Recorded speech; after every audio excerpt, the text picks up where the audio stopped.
Hello, glad you could join us today. This is Spindle City Straight Talk. I'm CJ. And I'm Chip. And boy, do we have a show. First, a little house cleaning. I had already posted this on Facebook and on our Spindle City page that I will take my mea culpa where I have to. I called out City Councilor Joe Camara, Council President, on not starting the City Council meetings as per ordinance, and I said the ordinance was 8. Well, according to an ordinance passed in 2011, Ordinance 2011-22, they changed it from 8 to 7 p.m. So I apologize for misrepresenting the time that was supposed to happen. But I will tell you this. They still don't start the meeting at the time posted. I mean, at Tuesday night's meeting alone, they took 2 hours worth of citizens' input, and for a 3-minute section that you're supposed to get, Terry Sullivan took a good 25 minutes. So it was kind of interesting to see. On Tuesday, I attended a public hearing in regards to the changes that are going to be made in the Fall River Housing Authority, which has a lot of people concerned. These are the changes as presented, and the Housing Authority has no jurisdiction over it whatsoever. They can't change it at all. This was enacted by Congress under Public Law 113-72. And it says that if you're on flat rate rent with the Housing Authority, you're going to be paying more money now. This does not apply to anybody who has to get recertified every year and they pay 30% of their income. This only pertains to people who pay the current flat rate. And according to the Housing Authority and Dan McDonald, the deputy administrator there, they say there's only about 250 families which are affected by this. But when I started looking at these rents, I'm like, wow, this is what these people pay? At Sunset Hill, for a 5-bedroom, they're currently paying about $680. As of October 1st, they'll be paying $1,565. Not a bad uptake. For a 1-bedroom, they'll be paying $748, where they're currently paying $415. So if you're one of those 250 people, I would suggest you make a meeting with your facilities manager and discuss what effect this will have on you. But again, if you are one of those people or one of those families which has to recertify every year and your rent is adjusted according to your income and you're on a sliding scale, you do not have to worry about this. So please, don't go driving your managers nuts because they are overworked as it is. Now to get into some of the crises of the day. First off, the Fall River School Committee, on a 6-1 vote, approved a $99 million operating budget. The one dissenting vote was the mayor, who is still proposing a $97 million budget in violation of the law. Wait a minute, he's a lawyer. I don't think he would do that, now would he?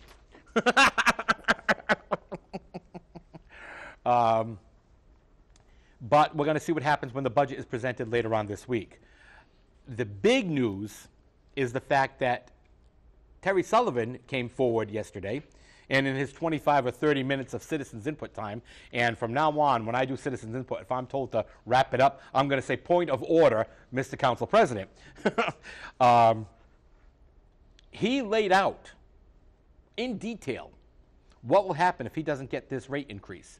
That the DEP is going to come in, fire is going to fall from the sky, the city is going to burn, nobody's going to have water, we're going to be taken over by the state, and life as we know it will end.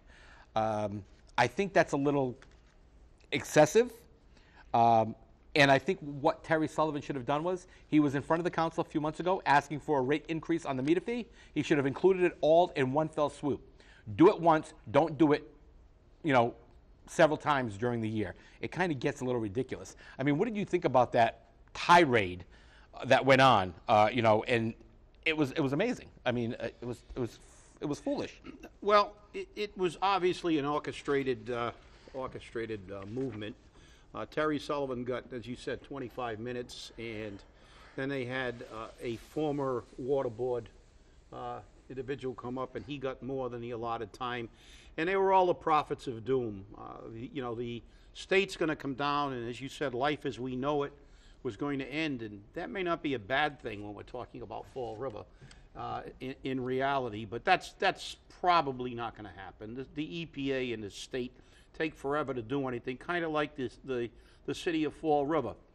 CJ opened the program doing his mea culpas, but I'm going to say something that CJ didn't mention was when he did his original research and he stipulated the 8, he was looking at the city ordinances which haven't been revised. Correct. And since that change took place in 2011, it means that in 3 years, our city has not updated its ordinances. So I guess at that work rate, maybe the state should take over. So, but we want to announce something else. We want to be the first to announce it. I guess this morning on a local radio station, they were discussing how the city was going to go to the GIC. Well, I just walked out of a meeting 15 minutes ago, and I signed the agreement to stay in Blue Cross. So you heard it here first on Spindle City Straight Talk. The city employees will remain on a Blue Cross plan. We will not go to the GIC. The plan is not as good. I have a lot of issues with it, but the fact is that they're still balancing the budget on the backs of the employees. But we're getting a you know what kind of sandwich, but this one's got a little bit of ketchup on it. It's a little bit better than what the city was proposing, but it's still a very, very bad scenario for people on fixed incomes and people with children. And basically it was unnecessary, as we've said numerous times. We were running under budget with our present plan, and the reason that we have to lose health care benefits that we negotiated and paid for and gave up things for is that the city, again, has mismanaged our budget, spent all our money, and their answer is to take more. You know, what significant change on this new Blue Cross plan is expected? Or are you expecting with this new health plan? Well, there are going to be much higher co-pays than are currently in place. I basically did some numbers at a city council presentation a few weeks ago, and the co-pays are going to go up significantly. If we used the current plan and you used each thing that required a co-pay, under today's plan it cost about $575. If you use the new plan, it'll cost about $2,300.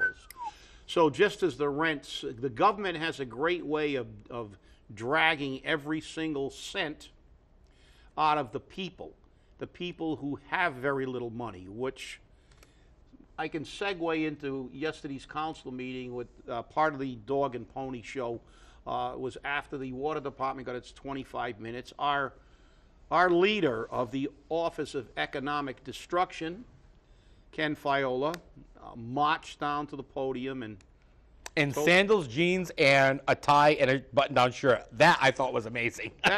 Yeah, I guess that's the new attire for barristers in this city. And he proceeded to go on a tirade. And I don't know if is it my turn for a commentary today? That will be a little later. Yes. Yeah, I think I'll save the rest of this, but let's suffice to say that he basically proposed, let's tax our way out of our problems. And the last time I checked, taxing your way out of anything is not the way to solve anything. No, it's not. And it was very interesting, though, to see, because the pay-as-you-throw issue was not on yesterday's agenda, but people were talking about it because, again, it's another fee. It's another cost to the people of Fall River, and not only the people, but the property owners. And as I clearly stated during the input time, I said, we don't even have an ordinance which governs this yet. So it's not even something we should really discuss, but we have to. And I think the problem is that we have a pay-as-you-throw program. They're talking about at $2 a bag. They're talking about raising the water rate. They got a 2.5% 2.5% tax increase. And now, on the radio today, Councilor Mitchell said we might do better just to override Prop 2.5 to 5%, because we could cut out all the extra fees and just pay it. Because one way or the other, you're going to pay it. The only difference is that as a fee, you can't deduct it from your taxes, but as a tax, you can deduct it. So you gotta weigh them. But my big concern is the fact that you have city councilors who regularly seem to make a fool of themselves. It's the first chair, I believe. And you have people who are presenting valid arguments as we've presented. And I really wonder, is citizens' input time anything but to say, okay, we've given these people enough time to piss and moan, and they just dismiss it? Because for the most part, I think they truly dismiss what we say. And that's scary, especially when you look at how their idea of handling Cushion's rules of order is handled. They can't run a meeting, okay? They truly can't run a meeting. They don't do anything when you file a complaint. They don't do anything when you bring things to them. And interestingly enough, the list of information that came out yesterday from the corporate counsel's office was very informative. If you look it over very carefully, you see things like payments to the EPA. For what? I want to know for what. Why? What are we paying them for? And as you said, the EPA takes forever to do anything. They had complaints from several residents about illegal dumping at the water department. They've had complaints about illegal dumping on the shores of the Watuppa. They've had complaints about illegal dumping and illegal removal of contaminated waste from sites. And they never did anything. They sent a letter, and they got a letter back, and they said the letter meets the requirement. It's kind of like the DOR. Yeah, we'll audit you, but you got to ask for it, and you got to pay for it, and you may have to say it, and the city council has to approve it. And that came up yesterday as well. And it was another futile point because the mayor has to ask for it, and then the city council approves it. And we said, who pays for it? Well, again, we get back to they're getting what they really want. The mayor is getting what he wants. When we talk about overriding Proposition 2.5, we're talking about subsidizing ineffective, inefficient government. Because we have seen our city government grow with a lot of patronage positions, assistance, pay raises to people, starting people in jobs that if they graduated from law school and went to the DA, they get $38,000, $40,000 to start with limited benefits, yet the assistant corporation counsel gets hired at $70,000 right out of law school with no experience, and they farm most of their work out. We have nothing. We have so much fat, so much waste in our city government. But the answer always is to burden the taxpayers. Override 2.5 to avoid the other fees. Well, what we're doing is subsidizing inefficiency again. As we said in front of the council again, cut the fat out of the budget. It's always about taking money out of the people who can afford it the least. But Chipper, you hear from every department head, I've cut all the fat out of the budget. There's no place else I can cut. Terry Sullivan said, there's no place else I can cut. I'm down to 47 or 49 people working in the water department. I can't cut anywhere else. I can think of a place to cut. Let's look at two supervisors at a trench, which is standing there drinking coffee while 3 guys are in the muck. Why do you need 2 supervisors to oversee 3 guys? It's a little ridiculous. You're right. And why did we need 2 new supervisors in the DPW positions created when the DPW is at its manning level is I think historically one of the lowest points it's ever been. Yet we added 2 new supervisors. We added 2 new captains in the fire department, even though the manpower has gone down. We continue to create these positions, administrative and management positions, and we say, we've cut fat. And there's no department in the entire city which is higher on administrative positions than the school department. The school department's loaded with them. We create an administrator for everything. If we get a new grant, we got a new administrator. Well, that's the management pay. But when that grant goes away, we still pay for them. We keep them on. And a statement was made yesterday, which is very true. If you want a good-paying job with the city, go to New Bedford. If you want a good-paying job as an administrator, go to Fall River. Because that's what happens. Because in Fall River, as an administrator, you always have a job. But if you're one of the rank and file, if you're one of the poor suckers who's going down into the ditch to stop a water main break at 2 o'clock in the morning, you're going to get laid off because we don't have the money for it. How about you lay off a few administrators? You know? Well, that's true, but see, that would be the logical thing. In private industry, when they downsize all aspects, but they don't lay off the people who actually produce the products that they make the money on because they need them. You know, they reshuffle management, they restructure management, they give management more work to do. But in this city, we have the inverted pyramid. We have a few Indians, and we have hundreds of chiefs running around, and they never seem to go away. True. It's very true. And the worst part about it is they walk lockstep with the administration because they're tied to them.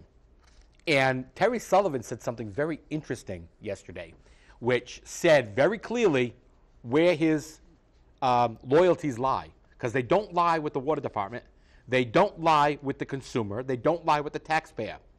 He said yesterday, well, right now the handcuffs are off. I can do what I need to do right now because the handcuffs are off. Because, as he was told, you don't raise the water rates when it's an election year because no one running for mayor and no mayor wants to have the water rates go up. And that's when they get their hands cuffed. And now his hands are uncuffed. He can do what he wants because it's not an election year. Isn't that a blatant truth? I mean, it's just, you know. Yeah, it's an unfortunate truth because the fact is that, you know, if something is necessary, I don't believe the taxpayers, and I believe you as a taxpayer, don't mind paying for services. You know, if we're going to pay for firefighters, for police officers, all those things are essential services. We've said it time and time again. Clean water. What isn't essential is extra supervisors, neighborhood liaison people with assistants. These are the kind of jobs that create the issues we have. We've had this tremendous influx of positions that are really meaningless. Let's face it, the neighborhood associations were quite capable of advocating for themselves directly to the mayor before we had this position. But the mayor's got a school chum that he wants to give a job to, then he gives him a 50% pay raise, then he gives him an assistant. You know, politics as usual. And a college intern that doesn't get paid and does all his work. And a college intern that doesn't get paid. You know, I mean, there's the concept. Find, you know, how many people in City Hall does it take to screw in a light bulb? Well, if you're an administrator, it takes about 200. If you're a worker, you have to do it alone. Well, if you're the treasurer, it takes 4. And then the answer always is, I don't know, but I'll have to research that and get back to you. So it's always funny. It really is. And now for the biggest joke of the city council yesterday. So, Chipper, I'd like to make a motion to adjourn. And we have a second. Yeah. Okay? And when have we ever taken a roll call vote on a motion to adjourn?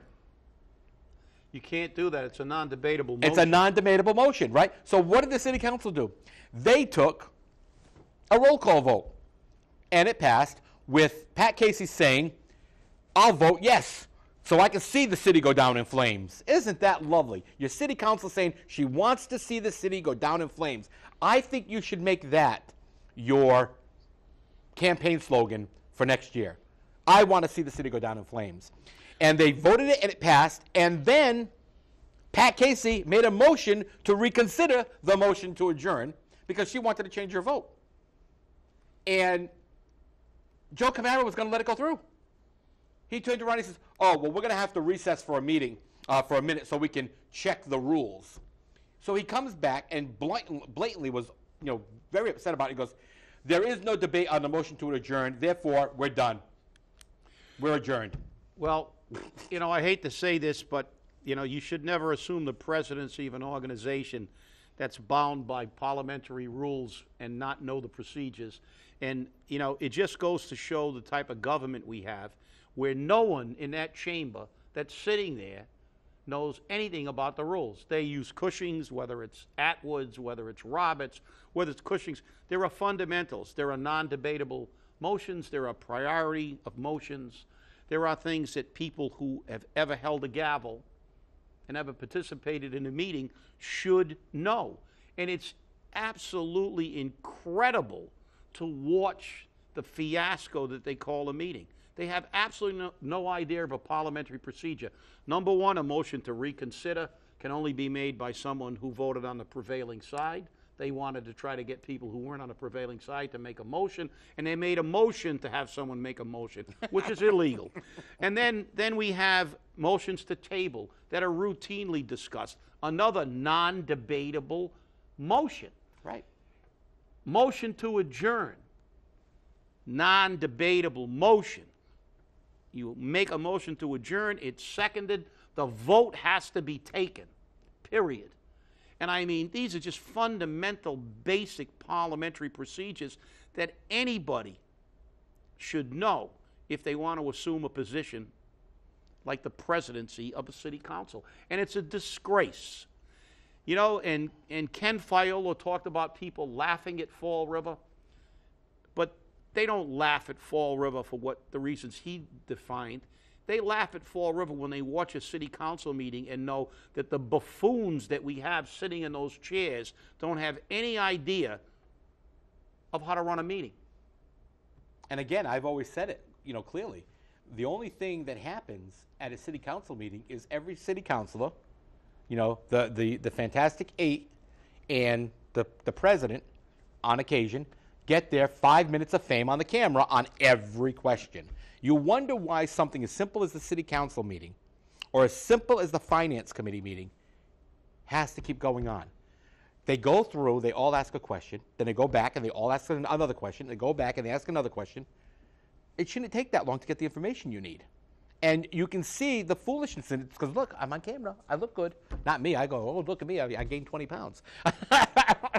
But, you know, this is what happens. It's, you know, give me the 5 minutes of fame. I'm going to make a prediction. Even though it's illegal, because a motion to reconsider is a time certain motion, can only be made, this is the last meeting. They can't bring it up. Someone will attempt to reconsider this water at the next meeting, because they don't even know that you can't make motions to reconsider a year later, 6 months after something happens. Because if that was the case, you could change every motion that was ever passed depending on who's attending the meeting. Mm-hmm. So it's not debatable. But the fact is that you can't make a motion to reconsider.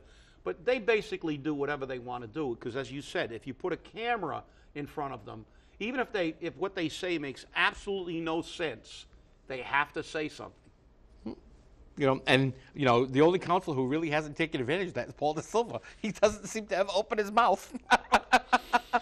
Yeah, unfortunately, Pat Casey should follow his lead. True.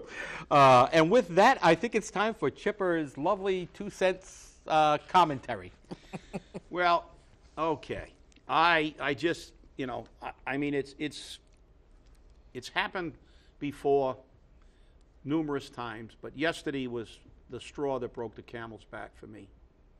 When Ken Fiola, with his casual attire, his Miami Vice 5 o'clock shadow, his jeans, sandals, which is fine. You know, he's not sitting on the council, and I don't think there's a dress code for citizens' input. But when he gets up there and says the things that he says, it's just outrageous. He had the audacity to say, hey, people laugh at people in Fall River because we don't want to pay higher taxes. Well, you know something, Kenny? They don't laugh at us in Boston and other places because we don't want to pay high taxes, because nobody does. They laugh at us because we have you running the Office of Economic Development for 20 years and doing absolutely nothing. That's why they laugh. They laugh at Fall River because we don't want to raise taxes. Our tax rate is too low. You and your $200,000 salary and your commissions over the top, and your wife is a state rep and a real estate business and probably $300,000 or $400,000 worth of income per year. Yeah, you don't care. How about the old lady I ran into that's living on about $850 a month for Social Security and has a little cottage that she's trying to hang on to? To hell with her, right? This is Fall River, right? We can all afford it, even though we got the second lowest household income in the state. But we can all afford it. We're like you. We're big time, Kenny. We're big time. They laugh at us because we don't want to pay taxes. Well, if you're so great at figuring this out, why do you have to give everybody a TIF so they don't have to pay taxes to come to Fall River? If high taxes are irrelevant, why do we give everybody TIFs? We give it because people don't like to pay taxes. And if they pay taxes, they want them to be used properly. They laugh. Do you laugh at Newton, Kenny? Newton has 14,000 businesses compared to Fall River's 4,000. They have 2,000 less people. Firefighters, police get paid more than they do in Fall River. They have a Class A school system. And they have lower taxes than we do. Why? They have an average household income of $113,000 a year as opposed to $34,000 in Fall River. You run in the Office of Economic Development, dopey, and I hate to tell you this, but you can't develop an economy where people don't have any money. And your solution is to take more money out, let everybody pay more taxes. Let's tax our way out of Fall River's problem. We're going to pave the streets with gold that we take out of people's teeth. I don't know where you're coming from, but I think that what you said yesterday demonstrates clearly why you're so ineffective in your job. You don't have a clue when it comes to what drives economic progress. Well, with that clearly being said, you put the fire out in my furnace on that one. It's a shame that, statements are made by people who are in authority or supposed authority in Fall River that we're the laughing stock of the state and of the country. People don't want to come here. They don't want to come because of uncertainty, and you're right about that. It's the uncertainty about it. When you have a city council that gets into a pissing match with the mayor, and they're just asking for clarity and transparency in the entire picture, and instead they're given bits and pieces of the jigsaw puzzle. Well, here's a little bit, here's a little bit, here's a little bit. Well, where's the meat? We can't do this anymore. And I sit in that city council meeting, and I honestly want to say to you at home, coming in here sometimes can be the most depressing experience you can have. And doing what we do can be the most, depressing experience you can have because there's nothing out there to be glorified about. Yeah, I mean, he can't figure out why we can't attract middle-class people. Well, we're 44th in drug use. We're 48th in crime. We have potholes, dirty streets, a crappy school system. Yeah, sure, Kenny. Raise taxes. Drive the few people that are left out. Don't try to change the city. Don't try to earmark money to improve the areas that bring people in. No, let's spend our money on assistance and patronage jobs and just raise everybody's taxes. Good idea, Kenny. I can't figure out why people don't want to come to Fall River because, believe me, I'm sure most of Newton would move down here if they had the chance. Well, I think you said it well, and with that, we have to wrap. We'll see you again at the end of the week, and we'll have more news because we don't have to write it. Thanks for watching. Have a great day. Stay active.